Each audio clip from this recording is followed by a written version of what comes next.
Selamat pagi, salam sejahtera untuk kita semua. Baik anak-anak, minggu ini kita sudah masuk kepada semester 2 dan kita sudah masuk ke bab 5 yaitu tentang kesebangunan dan kongruensi. Adapun agenda kita hari ini, kita lihat di sini. Yang pertama yaitu tentang kesebangunan bangun datar seperti apa, dan yang kedua tentang contoh-contoh soal sebangun. Namun sebelum kita masuk, agenda kita hari ini tentang kesebangunan bangun datar, ada baiknya untuk lebih memahami tentang kesebangunan, kamu bisa saksikan video yang berikut ini.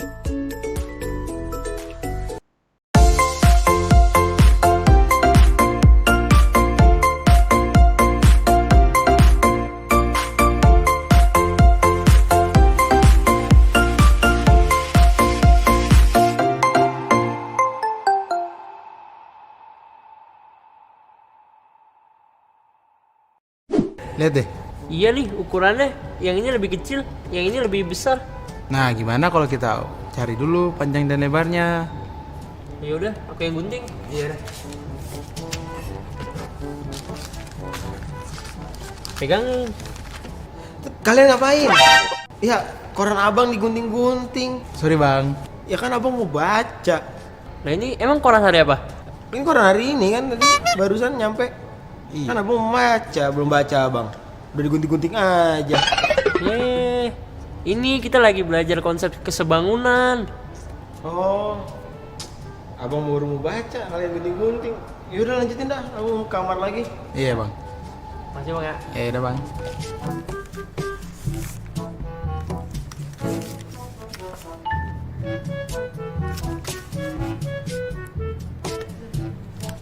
Nah, aku udah nih. Punyaku panjangnya 15 cm, lebarnya 12,5. Nah, kalau aku panjangnya 3 cm, lebarnya 2,5. Tapi tahu dah, ngapain kita ngitungin kayak ginian? Kagak tahu. Udah diomelin sama abang punyanya, digunting-guntingin. Terus nggak tahu mau ngapain. Aku pulang aja dah. Gak jelas. Lah, kan ini rumah kita.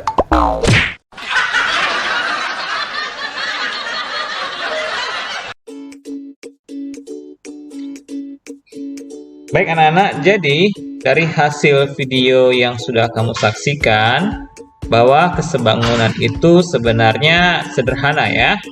Kalau kita ambil dalam bentuk bangun datar, lihat gambar persegi ini, atau bisa kita katakan persegi panjang. Ini akan terperbesar menjadi bentuk yang sama, persegi panjang. Ingat ya, bentuknya sama, ukurannya berbeda. Begitu juga kalau seandainya saya ambil sebuah segitiga ya, lalu terperbesar dengan bentuk yang sama, ukuran yang berbeda ya. Inilah dasar dari kesebangunan bangun datar.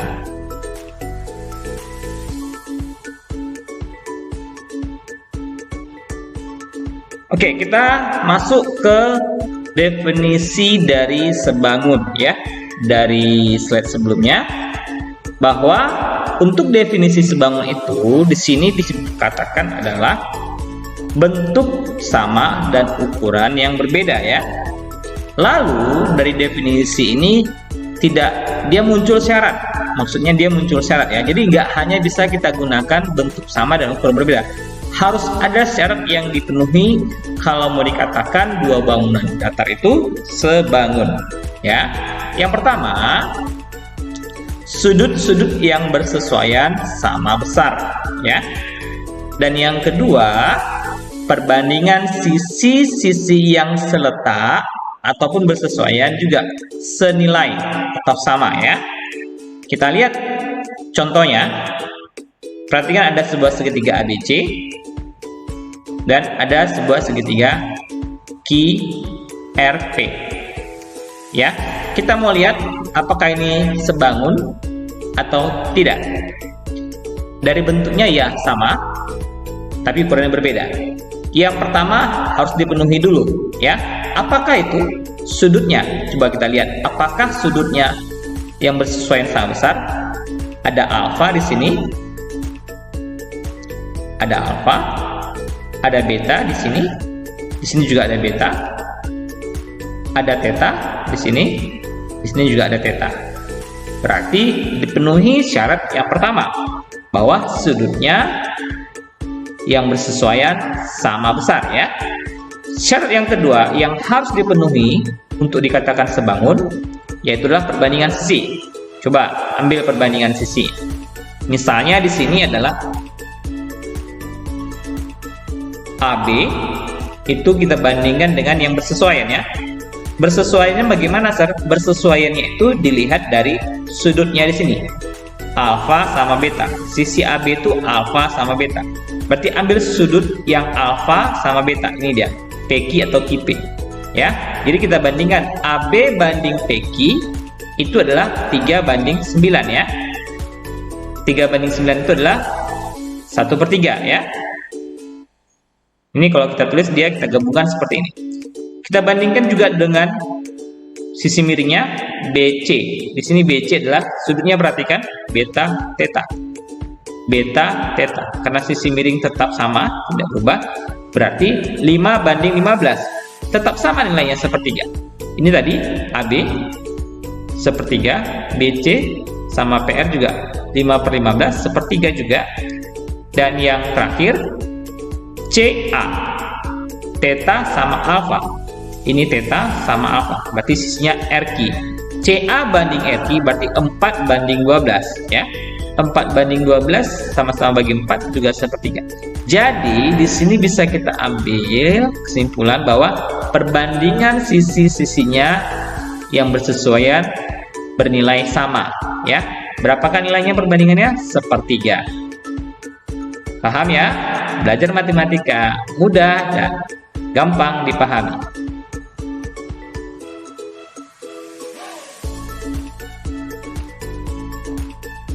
Kita coba masuk ke contoh yang kedua ya. Contoh yang kedua seperti ini. Ada seorang arsitek, dia akan merancang sebuah taman ya, pada sebuah tanah yang berbentuk trapesium. Ya, gambarnya kira-kira yang lihat di samping ya. Ini dia. Jadi dikatakan bahwa taman dan bentuk tanah harus sebangun seperti pada gambar. Ini gambarnya ya.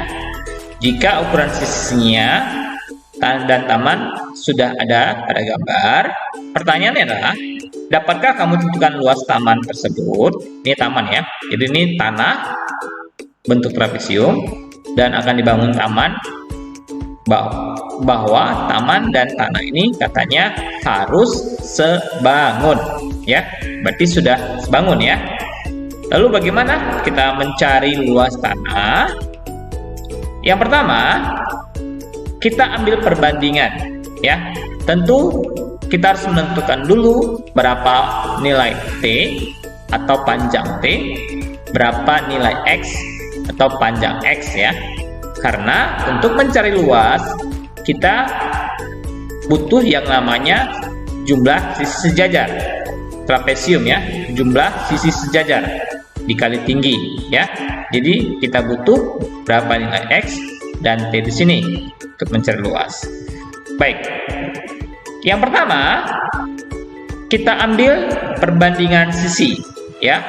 Jadi di sini kita ambil perbandingan sisi 12 sama T dengan 20 sama 15 ya. 12 banding T itu sama nilainya 20 banding 15 karena dia sebangun ya, perbandingan sisi yang bersesuaian tentunya ya. Dari sini ini kita bisa kali silang atau sederhanakan, itu tergantung kita aja bagaimana cara mencari nilai T. Di sini sekali silang aja 20T 15 kali 12, bahwa T itu adalah 180 bagi 2. Dapatlah nilai T itu 9 meter. Jadi tinggi bentuk trapesium ini, tingginya ini di sini adalah T ini 9 meter. Ya, gampang ya. Yang kedua, kita butuh mencari X. Sama caranya. Caranya sama ya. Kita tinggal gunakan perbandingan. Ambil perbandingan karena ini X, sisi yang bersesuaiannya adalah 24. Berarti kita buat 24 per X ya. Nih, 24 per X sama dengan 20 sama banding 15. Sama, serbuat kali silang ya. bagi yang sudah bisa membagi, ini boleh langsung dibagi ya. Kali silang 20x sama dengan 24 kali 15. Berarti x sama dengan 24 kali 15 ini adalah sekitar 360 ya. Dibagi 20. Dapatlah x-nya 18 meter. Jadi nilai T sudah dapat 9, nilai X sudah dapat 18 meter. Ini sudah mempermudah kita untuk mencari luasnya ya.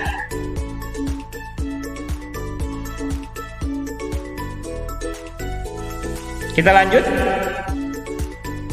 Bahwa untuk mencari luas trapesium, kita harus tahu rumus dong ya. Apakah rumus luas trapesium? Luas trapesium adalah jumlah sisi sejajar dikali tinggi bagi 2 ya. Sisi sejajar yang mana? Yaitu ada X sama 15. Berarti X-nya adalah 18. Tinggal kita tambahkan ya. 15 sama 18 ini kita tinggal ganti.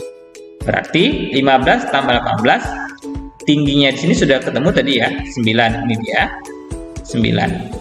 Lalu kita bagi 2. Tambahkan 33 kali 9, 297 dibagi 2. Dapatlah luas tanah yang akan dibangun taman itu adalah 148,5. Ini salah ketik ya, harusnya ini meter ya, nanti kita ganti. Dapatlah luasnya adalah 148,5 meter persegi ya. Gampang ya, belajar matematika mudah dan gampang dipahami.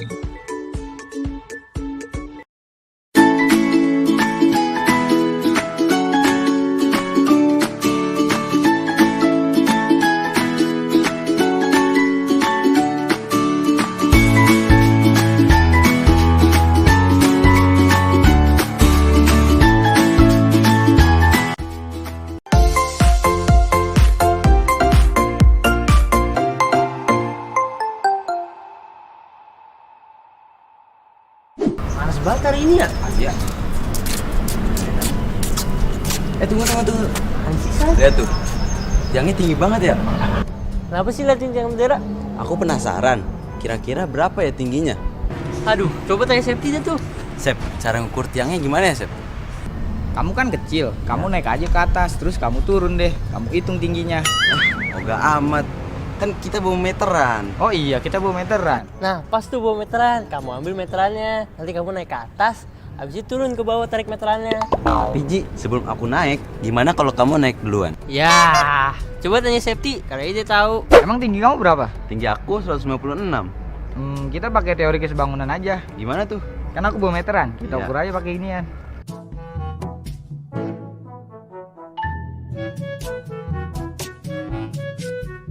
Kira-kira tinggi bayangan kamu segini. Terus gimana? Nggak tahu. Nggak jelas. Tinggal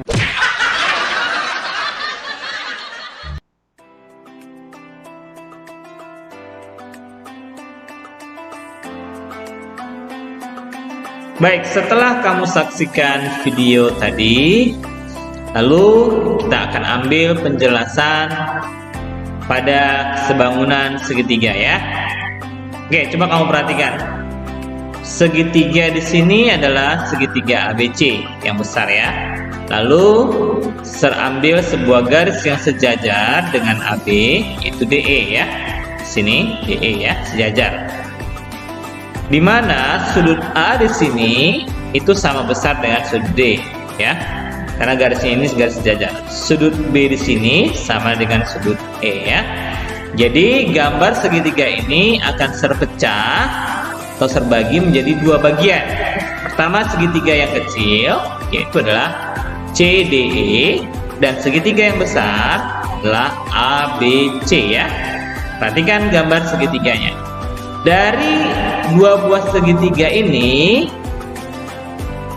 kita ambil perbandingan sisinya karena kemarin dua buah segitiga sebangun perbandingannya sama ya. Kita ambil perbandingan AB banding DE. Ini kenapa AB sama DE? Yang kamu perhatikan adalah sudut apitnya ini ya. Jadi nggak bisa kamu ambil AB, kamu ambil DC. itu berbeda ya. Jadi sesuai dengan sudutnya. Artinya seletak juga pada sudutnya ya, sisi AB dengan DE. Jadi di sini kita tuliskan AB banding DE ya. Lalu kita ambil di sini adalah AC ya. Kita bandingkan dengan DC ya. Lihat perbandingan sudutnya juga ya, nggak bisa sembarangan ambil. Lalu AB banding DE itu sama dengan AC, sini AC ya, banding DC ya, perbandingan sisi-sisinya untuk segitiga seperti pada gambar ini. Lalu yang terakhir, yang ketiga, yaitu adalah DC atau CB ya, dengan CE. Ini namanya sisi miringnya ya. Jadi ini sama nilai perbandingannya, CB dengan CE. Jadi dari gambar segitiga berikut ini yang ABC dapat kita ambil perbandingan sisi-sisinya.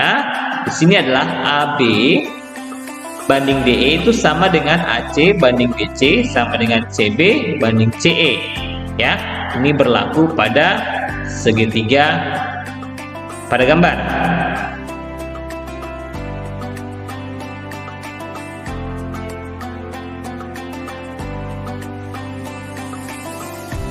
Selanjutnya, untuk mempermudah pemahaman kita tentang perbandingan sisi segitiga tentang sebangunan, kita lihat contohnya.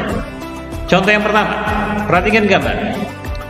Ada sebuah segitiga RST dan segitiga FGH ya, dan panjang sisinya diketahui, namun sudutnya enggak ya.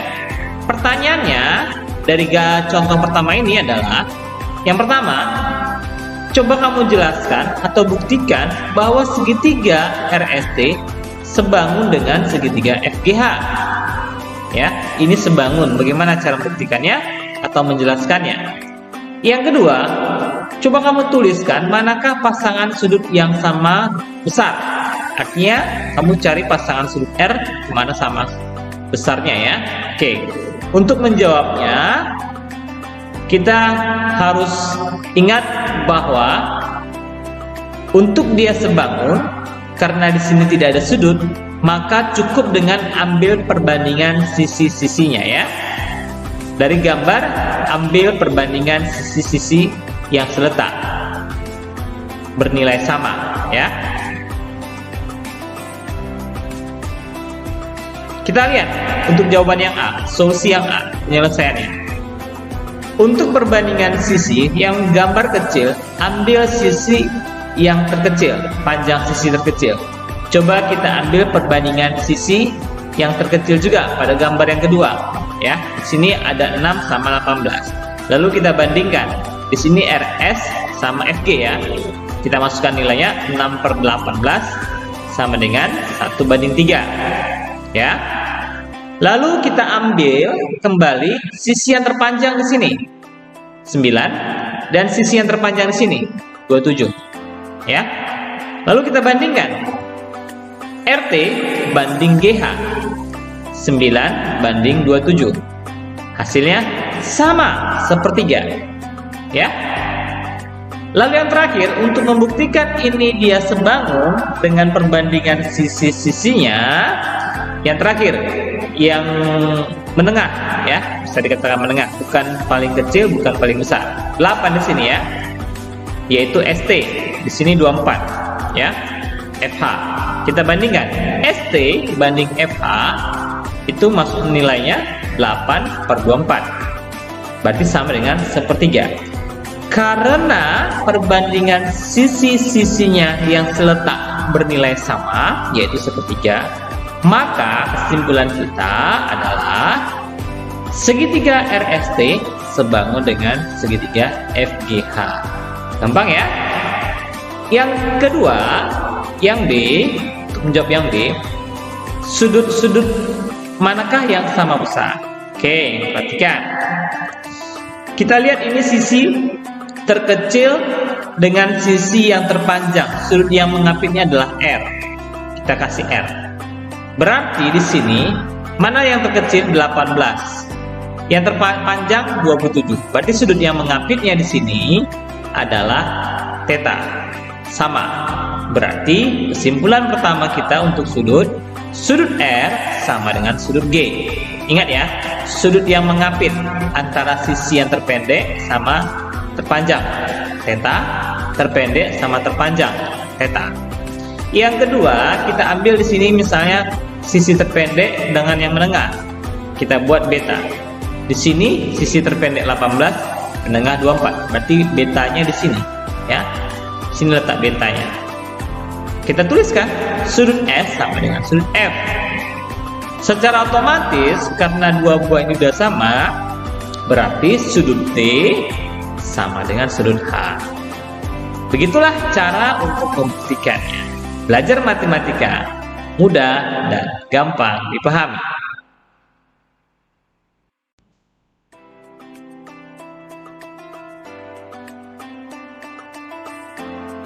Selanjutnya kita akan belajar kesebangunan segitiga, yaitu segitiga siku-siku, ya. Kita lihat gambar untuk segitiga siku-siku. Segitiga ABC, lalu ambil tarik garis dari titik A tegak lurus dengan sisi BC, seperti pada gambar, ya. Ini siku-siku ya. Ini ada sudutnya beta dan theta. Dari gambar ini bisa kita tarik kesimpulan untuk sisi-sisi ataupun segitiga yang sebangun. Yang pertama, bahwa panjang AB itu sama aja cara mencari panjang AB dengan BD dikali BC. Ini adalah rumus yang pertama.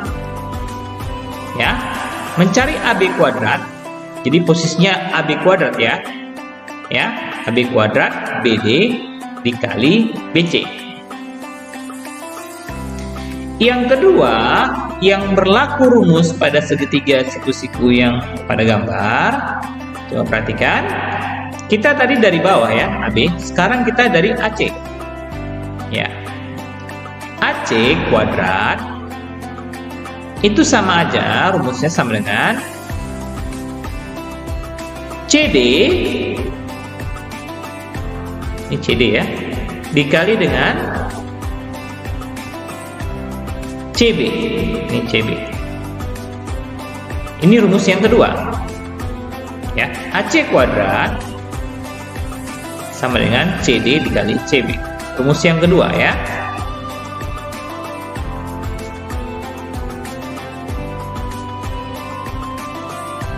Untuk rumus yang ketiga,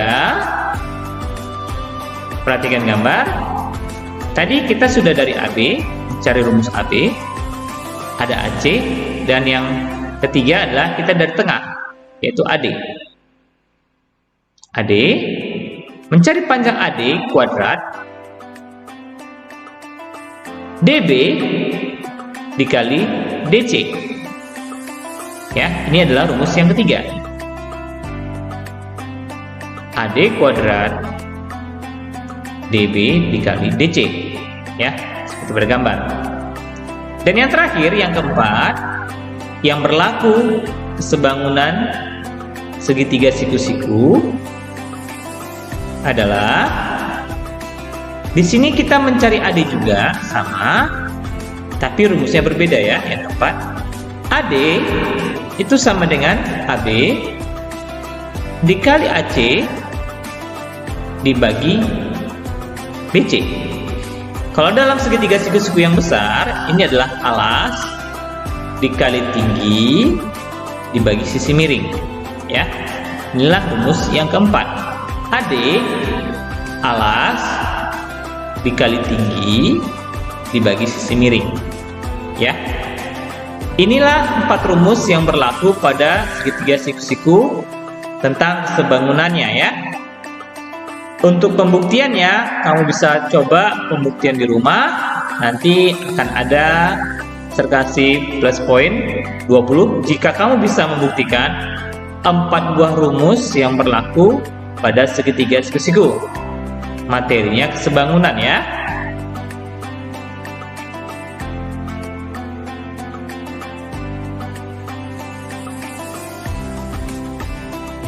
Untuk lebih mudah memahaminya tentang rumus-rumus yang berlaku pada segitiga siku-siku, kita lihat contoh yang kedua ya. Ini dia gambar segitiga siku-sikunya ABC yang besar ya. Di sini diketahui, perhatikan gambar. Diketahui panjang sisi BD 3/2. BD ini ya 3/2 dan AD 6. Pertanyaannya, bisakah kamu tentukan panjang CD? Ini AC ini AC. AB bagian yang bawah. Dan BC sisi miring yang besar ya. Oke, kita tuliskan dulu. Ini ukuran BD dan ini ukuran AD. Baik, kita akan mencari solusi dan pemecahan masalahnya. Coba diperhatikan gambar. Untuk mencari CD, yang pertama CD, ya, tentu kita lihat rumus yang berlaku untuk mencari CD. Di sini ada AD, ada DB, ya. Nah, berarti rumus yang kita pakai adalah rumus yang ketiga. AD kuadrat, ini, ya, DB dikali CD, ya, atau DC. AD-nya sudah ada 6 kuadrat sama dengan DB di sini sudah ada 3/2 dikali DC atau CD. Ini sama aja ya, karena dia ukuran panjang. Di sini kita kuadratkan 6, kuadratkan 36, berarti DC sama dengan 36 dibagi 3/2. Ini penjelasan materi kita yang pertama, bab kita yang pertama tentang merasionalkan bentuk akar ya. Ini sudah kita pelajari. Maka kita peroleh panjang DC atau CD itu adalah 6/2. Itu yang pertama ya, CD atau DC. Yang kedua yaitu mencari panjang AC ya. AC, ingat rumusnya, rumus yang kedua ya. Berarti panjang DC ini di sini sudah ada 6/2 ya. Oke, AC kuadrat, rumus yang kedua yaitu CD dikali CB. Berarti CD-nya tadi 6/2 ini ya, atau DC sama. Sementara panjang C ke B itu tentu adalah di sini ada angka 6. Ini dia, ini ada angka 3. Berarti kalau dijumlahkan C ke B adalah 9. Dikalikan, berarti AC kuadrat 54 kali 2. Berarti AC akar 108 sama dengan 6/3. Inilah cara untuk mencari panjang sisi CD dan AC. Ya.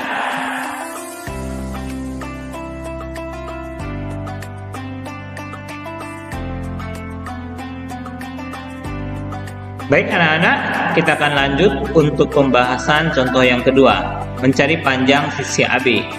Kita tuliskan dulu sisi CD tadi yang sudah diketahui, 6/2 dan AC ya. Jadi untuk mencari panjang AB, kita gunakan rumus yang pertama ya. AB kuadrat BD kali BC. Tinggal masukkan nilainya ya. BD-nya adalah 3/2, di sini sudah ada. BC yaitu B ke C 9/2 ya. Kita kalikan, dapatnya adalah 27 dikali 2 akar 54 ya. Akar 54 adalah 3/6. Dan yang terakhir, solusi mencari panjang BD dari soal contoh kita yang kedua. BC karena di sini sudah ada diketahui, sudah ketemu bahwa panjang BD sama CD sudah ada, berarti BC BD ditambah DC. Tinggal kita tambahkan aja langsung ya. 3/2 ditambah 6/2. Dapatlah mencari panjang sisi BC adalah 9/2. Demikianlah contoh pembahasan kedua kita tentang sebangunan segitiga siku-siku. Belajar matematika mudah dan gampang dipahami.